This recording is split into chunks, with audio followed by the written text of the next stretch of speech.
I'm Mike Hayne, and I'm talking to myself to cure myself. That was the name of my book from 2021.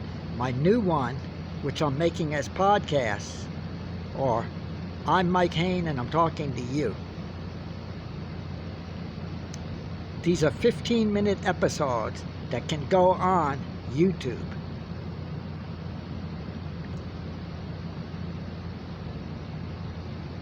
"1977 at the gang apartments in Houston were horrifying. And it has to do with the idea that a person comes into your neighborhood where you're doing poetry, where you're loving, where you're going to church. I went to church every Sunday from the age of 5 to the age of 13. I'm a confirmed Catholic. And you're reading books, and you're studying, and your parents prepare the meals for you, and they maintain the house, and they stay married. How's that for something? Selfish, stupid people that don't stay married. And then later they started having children to get money from the government. Unwed mothers. In the 1990s, one woman told me she got $600 a month. So here I am, working $5 an hour on construction and doing it good, as I always do things. And those construction guys that taught me in AA, they used to laugh at Bob Vila. And you should see some of these junky old houses that I've lived in recently, these mobile homes, where they try to remodel them and stuff. It's crazy.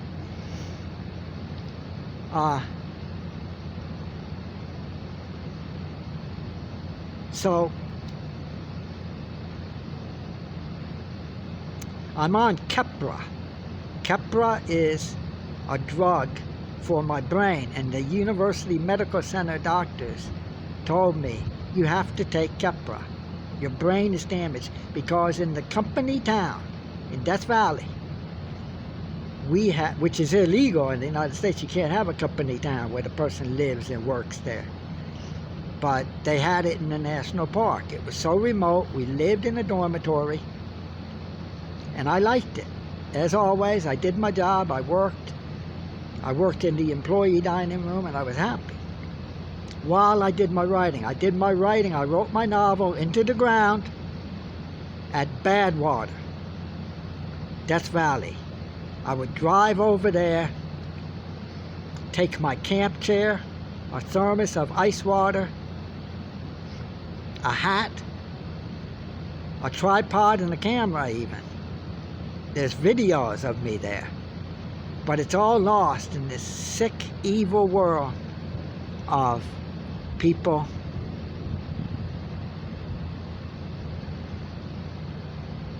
trying to cheat each other out of money because they don't want to be honest.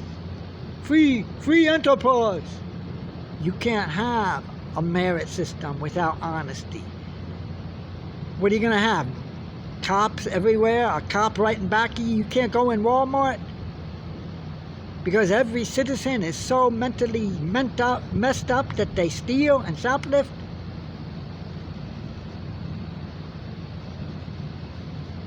Because they have no souls. So the society went backwards at some point. So I wrote my novel at Badwater.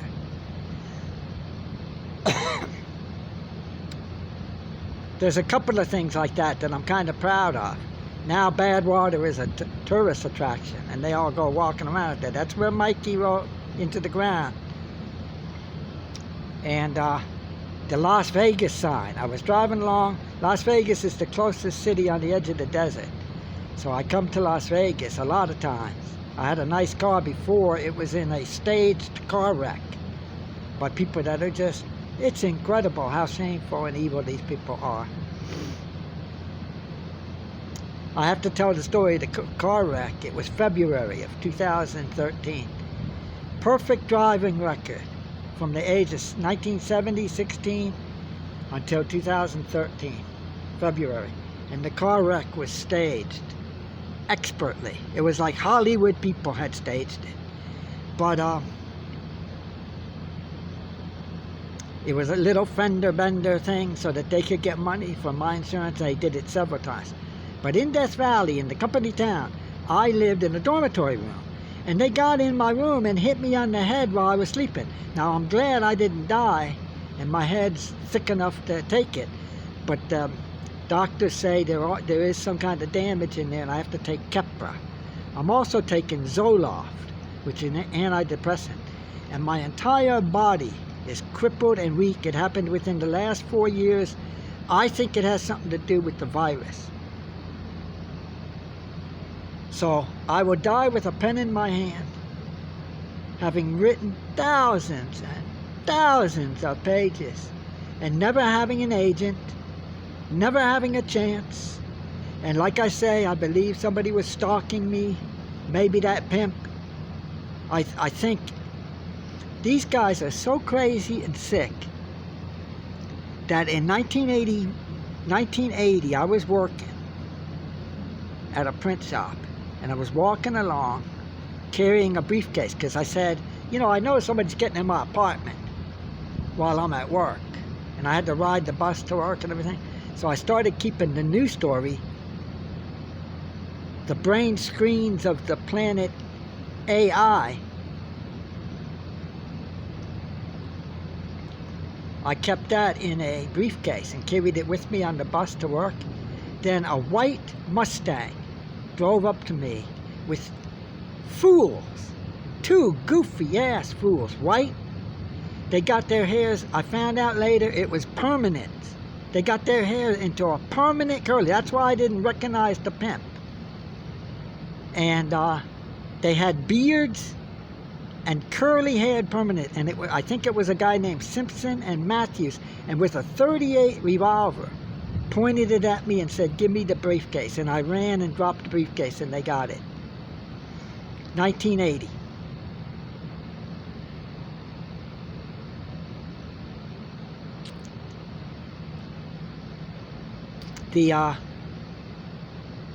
The internet, everything, just, it's unbelievable.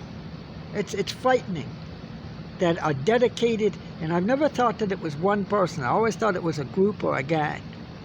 It's incredible what somebody could do to intercept your mail, to go behind you where you just moved to a new neighborhood. Hey, you know what he did? You know who he is? It's incredible. Thomas Jefferson talked about it when they were writing the Federalist Papers, that it would break down to just a bunch of people going, hey, gossiping behind each other's backs. So I wrote Talking to Myself to help the outcast. I'll give you an example. At this nursing home, they have a beautiful group of young students from Korea. I asked one of the girls, I said, would you mind if I asked you what your race is? Because the Orientals, are they Chinese? Are they Vietnamese? She said, no, it doesn't hurt my feelings. And she said, we're Korean. Okay. There was about 10 of them.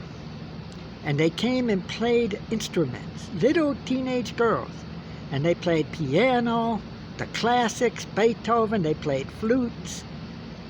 And I thought to myself, what we had, because the teachers have done such a good job with the students, you have to ask yourself, is there any student in that school that doesn't fit in? That can't be part of the main group going to play for the other people, who's an outcast. That's what Talking to Myself is for, because you find yourself in a situation where you can't even talk to people. It's insane.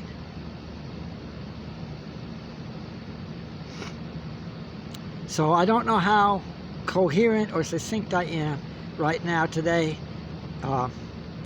July 15th at 7 p.m., 2024, 105 degrees in Las Vegas. I will keep trying, and I will die with a pen in my hand. If you want, go looking for my writing.